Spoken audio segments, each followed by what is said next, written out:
Mengendalikan gulma, tumbuhan pengganggu, pada pertanaman jagung.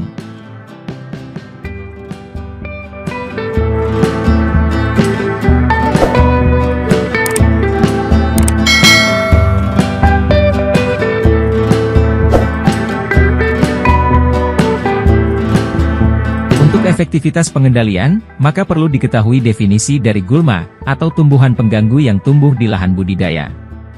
Pada dasarnya, gulma adalah tumbuhan yang tumbuh di tempat dan waktu yang tidak dikehendaki manusia, di mana kerugian yang ditimbulkannya lebih besar dari keuntungan.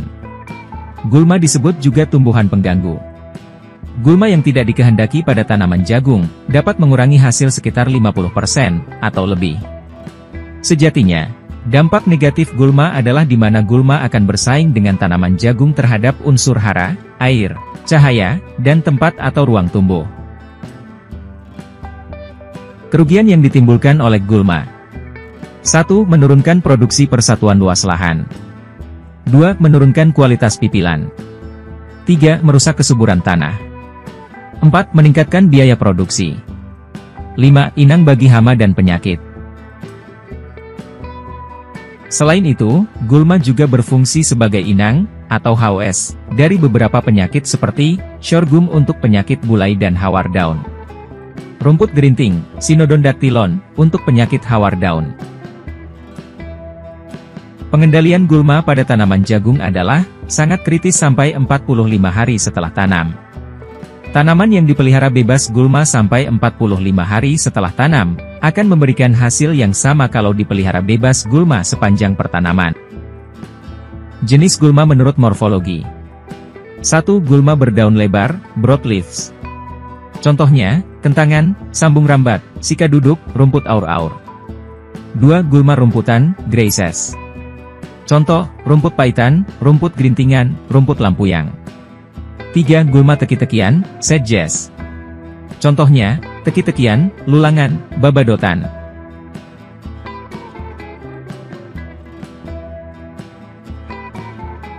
Pengendalian gulma bisa dilakukan dengan cara 1. Preventif. 2. Mekanis. 3. Kultur teknis. 4. Biologis. 5. Kemis. 1. Preventif. Hal ini berupa tindakan pencegahan, yaitu A. Mencegah invasi gulma. B. Mencegah menetapnya gulma. C. Mencegah penyebaran gulma. Seperti, pastikan benih yang digunakan bebas dari gulma, bisa dilihat dari label benih sebar. Gunakan pupuk kandang yang bersih dari gulma. Bersihkan peralatan dari benih gulma.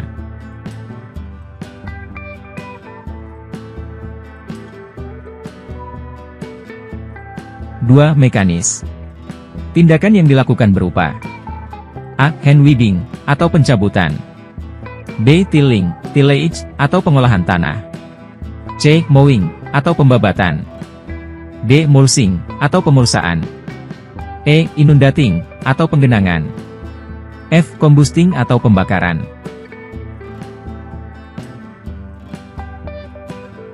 Tiga. Kultur teknis. Dalam hal ini tindakan yang dilakukan adalah A. Pengaturan jarak tanam. B. Rotasi tanaman. 4. Biologi, yaitu menggunakan musuh alami, berupa serangga atau parasit penghambat pertumbuhan gulma.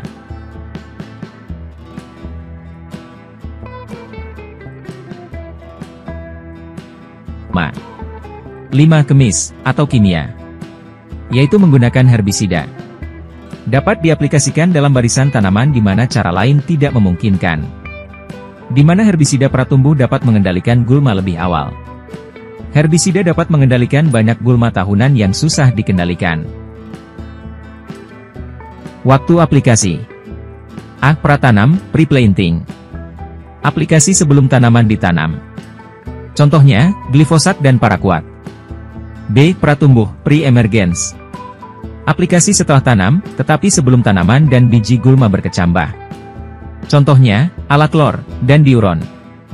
C. Purna tumbuh, post-emergence. Aplikasi sesudah tanaman tumbuh atau gulma tumbuh. Contohnya, 2,4-D, bentazon, glifosat, paraquat.